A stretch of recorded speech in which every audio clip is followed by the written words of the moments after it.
ಕಂಗುವ ಹೀನಾಯ ಸೋಲು ಬೆನ್ನಲ್ಲೇ 600 ಕೋಟಿ ಬಜೆಟ್ನ ಚಿತ್ರಕ್ಕೆ ಮುನ್ನುಡಿ ಬರೆದ ಸೂರ್ಯ. ಎಲ್ಲರಿಗೂ ಟೊಪ್ಪಿ ಕನ್ನಡ ಟಿವಿ ಯೂಟ್ಯೂಬ್ ಚಾನಲ್ಗೆ ಸ್ವಾಗತ ಸುಸ್ವಾಗತ ಅಂತ ಹೇಳ್ತೇವೆ. ಶುರು ಮಾಡೋಕ್ಕಿಂತ ಮೊದಲು ಯಾರೆಲ್ಲ ನಮ್ಮ ಯೂಟ್ಯೂಬ್ ಚಾನಲ್ ಮೊದಲು ನೋಡ್ತಿದ್ದೀರಿ ಅವರೆಲ್ಲರೂ ಸಬ್ಸ್ಕ್ರೈಬ್ ಮಾಡ್ಕೊಳ್ಳಿ ಮತ್ತು ಪಕ್ಕದಲ್ಲಿರೋ ಬೆಲ್ ಐಕಾನ್ ಪ್ರೆಸ್ ಮಾಡಿ. ಸೂರ್ಯ ನಟಿಸಿದ್ದ ಕಂಗುವ ಸಿನಿಮಾ ಭಾರಿ ಟೀಕೆಗೆ ಗುರಿಯಾಗಿದೆ. ಈ ನಡುವೆ ಅವರು ಮತ್ತೊಂದು ಐತಿಹಾಸಿಕ ಚಿತ್ರದಲ್ಲಿ ನಟಿಸಲಿದ್ದಾರೆ ಎಂಬ ಸುದ್ದಿ ಹೊರಡುತ್ತಿದೆ.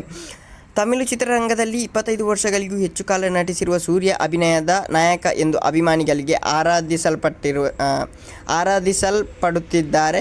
2000 ನಂತರ ಸಿನಿಮಾ ಸತತ ಗೆಲುವು ಸಾಧಿಸಿದ್ದ ಸೂರ್ಯಗೆ 2013ರ ನಂತರ ಚಿತ್ರಮಂದಿರಗಳಲ್ಲಿ ಬಿಡುಗಡೆಯಾದ ಒಂದೇ ಒಂದು ಚಿತ್ರವು ಯಶಸ್ವಿಯಾಗಲಿಲ್ಲ. ಸೂರೈಪೋಟ್ರು ಮತ್ತು ಜೈ ಭೀಮ್ ಚಿತ್ರಗಳು ನೇರವಾಗಿ OTT ಬಿಡುಗಡೆಯಾಗಿ ಯಶಸ್ಸು ಗಳಿಸಿದ ಅಭಿಮಾನಿಗಳಿಗೆ ಸಮಾಧಾನ ತಂದವು. ಅಭಿಮಾನಿಗಳಿಗೆ ಭರ್ಜರಿ ಹಿಟ್ ಚಿತ್ರ ನೀಡಬೇಕೆಂದು ನಿರ್ಧರಿಸಿ 2 ವರ್ಷಗಳ ಕಾಲ ಶ್ರಮಿಸಿ ಬಿಡುಗಡೆ ಮಾಡಿದ ಚಿತ್ರ ಕಂಗುವ. ಈ ಚಿತ್ರ ಕಳೆದ ವಾರ ಬಿಡುಗಡೆಯಾಗಿ ತೀವ್ರ ಟೀಕೆಗೆ ಗುರಿಯಾಗಿದೆ. ಸೂರ್ಯ ಅವರ ವೃತ್ತಿ ಜೀವನದಲ್ಲಿ ಅತಿ ದೊಡ್ಡ ಫ್ಲಾಪ್ ಚಿತ್ರ ಕಂಗುವ ಎಂದು ಹೇಳಲಾಗುತ್ತಿದೆ. ಕಂಗುವ ಸೋಲಿನ ನಂತರ ಸೂರ್ಯ 44 ಚಿತ್ರ ನಿರ್ಮಾಣವಾಗಿದೆ.